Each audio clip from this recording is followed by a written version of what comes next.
The year was 1879, and winter had swallowed the Arizona territory in a storm that felt endless. The wind screamed through the pine ridges like a living thing, tearing at the branches, filling the sky with dust and snow.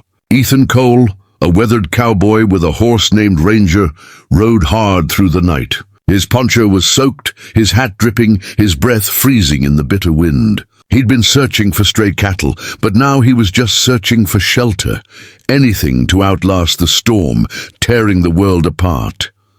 Lightning cracked across the plains, and for a brief instant the world lit up white. That's when Ethan saw her, a faint figure near a fallen oak, half buried in mud and pine needles. His heart jumped. At first, he thought it was a ghost.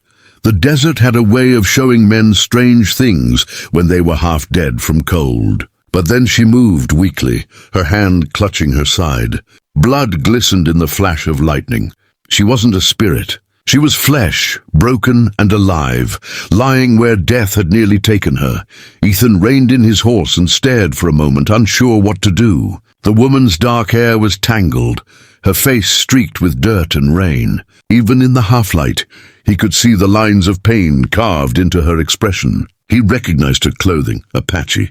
The realization made his stomach tighten. The wars had left wounds deeper than bullet holes. Helping her could mean trouble with the ranchers or soldiers who still burned with hate. But as she whispered something faint, one word, maybe water, he knew he couldn't ride away. He dismounted, boots sinking into the wet earth, and crouched beside her. Her pulse fluttered beneath his fingers, weak but there. "Easy now," he muttered, reaching for his canteen. Her eyes opened halfway, dark as obsidian, clouded with fear. She flinched when he touched her, like a wild animal unsure if the hand reaching out meant help or harm. Ethan tilted the canteen gently, letting a few drops wet her lips. She drank with trembling hands. When she looked at him again, there was something different in her gaze. Suspicion, yes, but also a spark of trust. "Can you stand?" he asked quietly.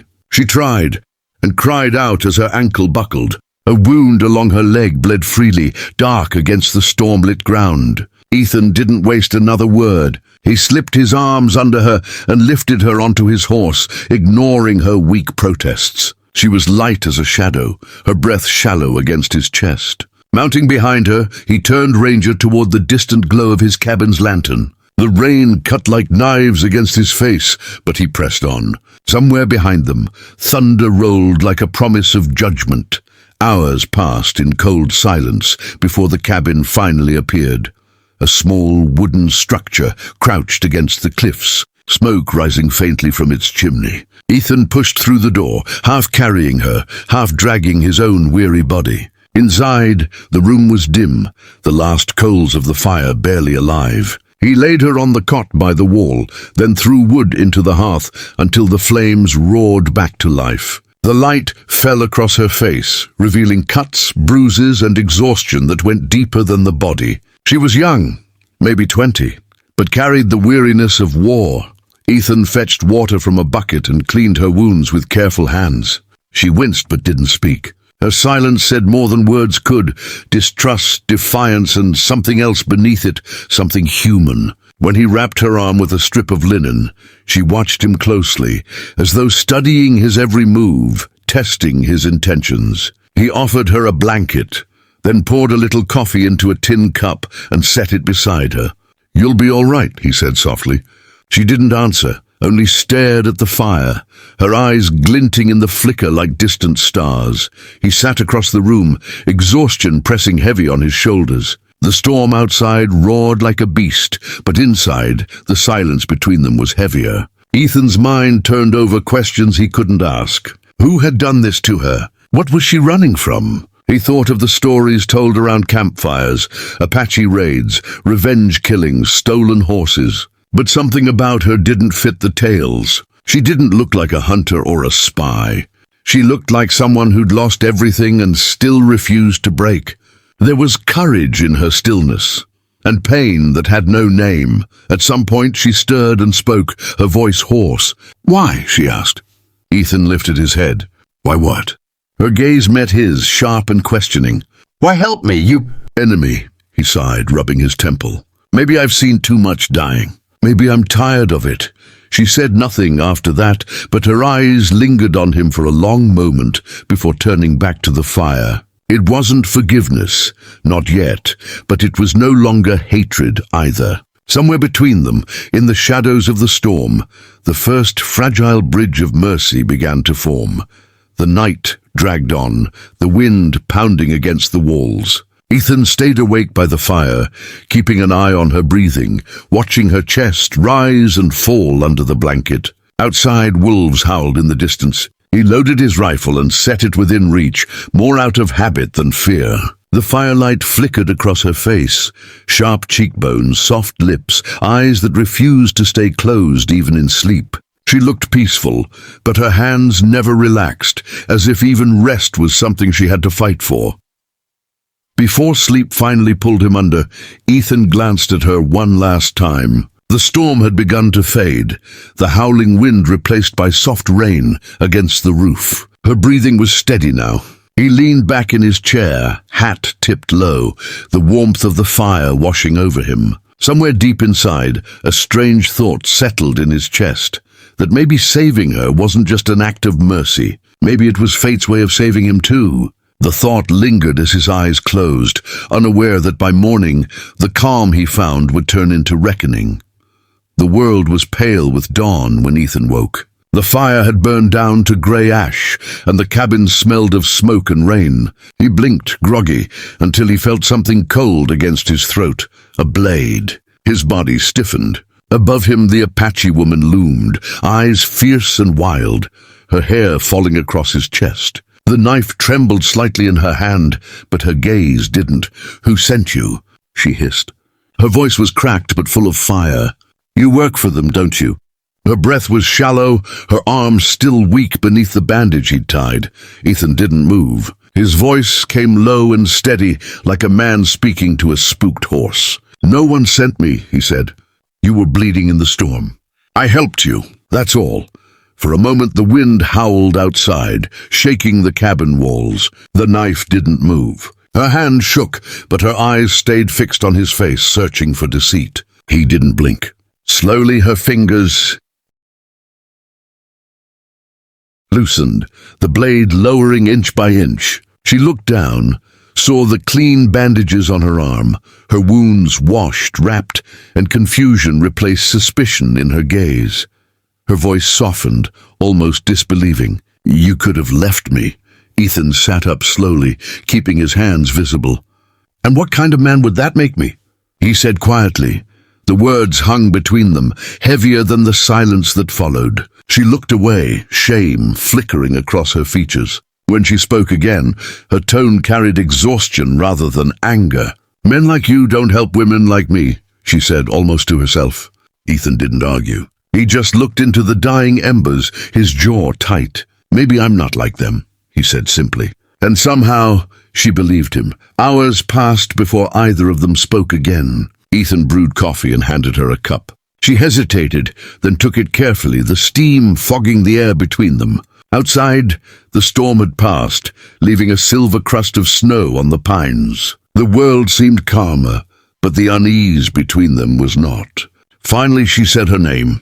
"Taya." Ethan nodded. Ethan Cole. Their names sounded strange in the quiet, like echoes of two worlds that were never meant to meet. But in that fragile peace, something unspoken began to grow. Respect, maybe, or understanding.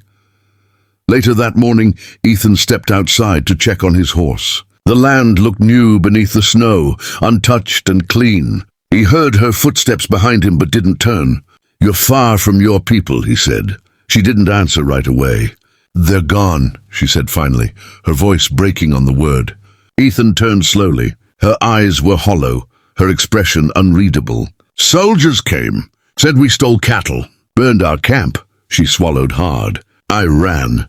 Ethan's stomach twisted. He'd heard the stories, raids gone wrong, women and children caught in the middle. But hearing it from her lips made it real. He wanted to say something, anything, but no words came. Instead, he just nodded, his jaw tight with anger he couldn't show. She watched him carefully, as though trying to decide if his sympathy was real. Then she said, "You are not like them." Ethan looked at her, his hat shading his eyes. "No, ma'am," he said quietly, "but I've ridden beside men who were." Tyre looked out at the horizon, where the storm clouds were breaking apart like torn cloth. "Then you know why I carry this." She lifted her knife, not in threat but in truth. For the next few days, the cabin became a place of uneasy peace. Ethan hunted and brought back food. She mended her wounds in silence. Sometimes he caught her watching him, not with fear anymore, but with curiosity. She asked about his life, his ranch, the reason he rode alone. "Had a brother once," Ethan said one night. "We fought on different sides. Never saw him again." Tyre nodded slowly. "The land breaks families," she murmured. "Yours, mine, all of us." They sat by the fire, not as enemies, not as friends yet, but as two souls exiled by history. By the fifth night, her strength returned. She helped gather wood, her movements slow but steady. As she worked, Ethan noticed how the moonlight caught her hair, how her eyes reflected the fire like embers. He wasn't a man used to company, especially not from someone like her. But something about her silence calmed him. That night, when the wind moaned through the canyon, she spoke softly. "You could have asked for reward." He looked up, brow furrowed. "For saving a life?" She nodded. "That is what white men do." Ethan smiled faintly. "Maybe I ain't much of one then." The days grew warmer. Snow melted into rivulets that whispered through the rocks. Tyre began to hum an old Apache song as she worked, a tune both haunting and beautiful. Ethan listened in quiet fascination, not daring to interrupt. One evening she told him what it meant. "It's for the ones we've lost," she said, eyes distant. "We sing it so their spirits remember the way home." Ethan nodded slowly. "Reckon we all got someone who never made it home." The fire cracked between them. For the first time they smiled, not in happiness but in shared sorrow. But peace in the frontier never lasted long. One afternoon, as the sun bled over the hills, Ethan saw dust rising in the valley. Riders. His gut turned cold. He called out to Tyre, and she came to the doorway, her face pale. "Soldier?" she whispered. Her hand reached for the knife. Ethan's heart pounded. "They'll shoot first, ask later," he said. "You can't stay here." She looked at him, torn between fear and disbelief. "And you?" "I'll buy you time," he said, already loading his rifle. The decision came easy. After all, he'd made it once before, to protect a life no matter the cost. The soldiers reached the cabin minutes later. Ethan stepped out, hat low, rifle in hand. The officer shouted, demanding to search. Ethan stood firm. "Ain't no one here but me." They pushed past him, but by then Tyre was gone, vanished into the trees, silent as smoke. The soldiers left soon after, muttering about wasted time. Ethan stood in the doorway, heart heavy but proud. When he turned, something on the table caught his eye. Her knife, laid carefully beside a strip of beaded cloth. A parting gift, a promise. Proof that mercy could rewrite fate, even in the cruelest land. That night, as stars filled the sky, Ethan sat by the fire alone. The storm had long passed, but something inside him still stirred. The echo of her voice, the warmth of her gaze. He lifted the knife, tracing the beads with his thumb. Somewhere out there she was alive. That was enough. The West had taken many things from him. Family, peace, hope.